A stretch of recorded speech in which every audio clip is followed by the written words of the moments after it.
My name is Dr. Gregory Kowalczyk, also known as Dr. K, and I'd like to thank you for taking interest in this course. I am a retired university professor with 20 plus years teaching experience, and I bring that experience into this course, Introductory Organic Chemistry, as I taught it at the university for nursing students. In addition to what I've taught in that course at the university, I've added a few sections so that it would be more applicable to a wider range of students, particularly students who certainly are going to be nursing students, but also students interested in going into pre-med, chemistry majors, science majors, and anybody else who might be interested in learning about organic chemistry on an introductory level. So with that in mind, let's go ahead and take a look at what the contents of this course is all about. Starting in section 1, we're going to define organic chemistry and state how it differentiates itself from other branches of chemistry. Section 2 is going to be a review of material from general chemistry that you should know for this course, starting with atoms and molecules, followed by atomic number and atomic orbitals. Then we're going to look at the electron configurations in the periodic table, bonding, primarily covalent bonding, Lewis dot structures, also with multiple bonds and resonance, and then very important, hybridization, sigma and pi bonds. Section 3, we get into the actual organic chemistry, starting with alkanes, which is going to be a subset of hydrocarbons. Then we're going to look at alkanes and cyclic alkanes, structural isomerism, alkyl groups. We then get into the nomenclature rules for alkanes and alkyl halides, followed by conformational isomerism, stability of cyclic alkanes, and then the physical and chemical properties of alkanes. Moving then to our next families of hydrocarbons, the alkenes and the alkynes in section 4. First an introduction, followed by the nomenclature rules. Then we're going to look at cis-trans isomerism of alkenes, and then a more elaborate way of naming the EZ system for alkene stereoisomers. We're going to look at units of unsaturation as they relate to alkanes, alkenes, and alkynes and cyclic compounds. Then again, the physical and chemical properties of these two families, followed by polymers. Section 5 brings us to the aromatic compounds, which will include benzene as well as some others.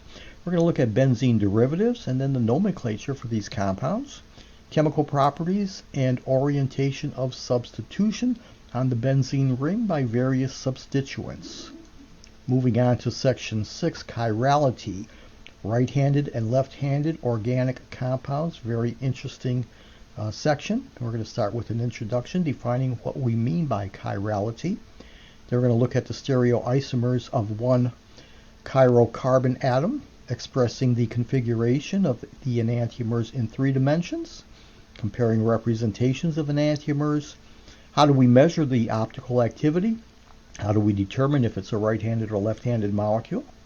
Stereoisomers with 2 chirocarbon atoms in the molecule, and then molecules with 2 similar chirocarbon atoms, stereoisomers in cyclic compounds, and then the R and S designations, followed by stereoisomers and reactions, chemical reactions.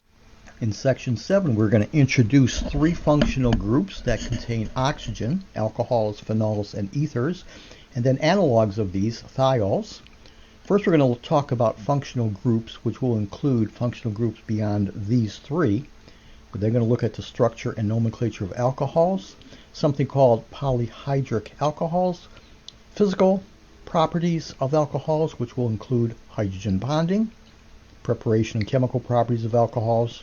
We then move on to phenols with their structure and nomenclature, physical and chemical properties of phenols, structure and nomenclature of ethers, physical and chemical properties of ethers, and then we get to the sulfur analogs of these compounds. Section 8 brings us to amines, nitrogen-containing functional group. We start with the structure and nomenclature of amines, followed by the physical properties, and then the chemical properties, the basicity of these compounds, followed by heterocyclic amines. We're then going to move into section 9, where we introduce the carbonyl functional group as part of aldehydes and ketones.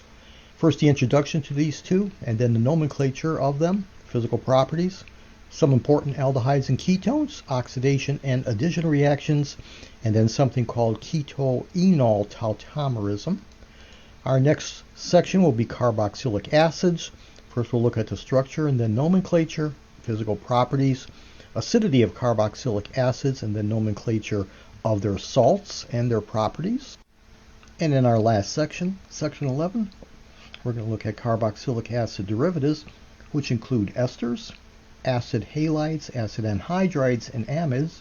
We're going to start with the structure and nomenclature of these derivatives, followed by their physical properties, then the preparation and reactions of all four of these: esters, acid halides, anhydrides, and amides. So now with all that, all it's up to you is to enroll in the course and start learning organic chemistry.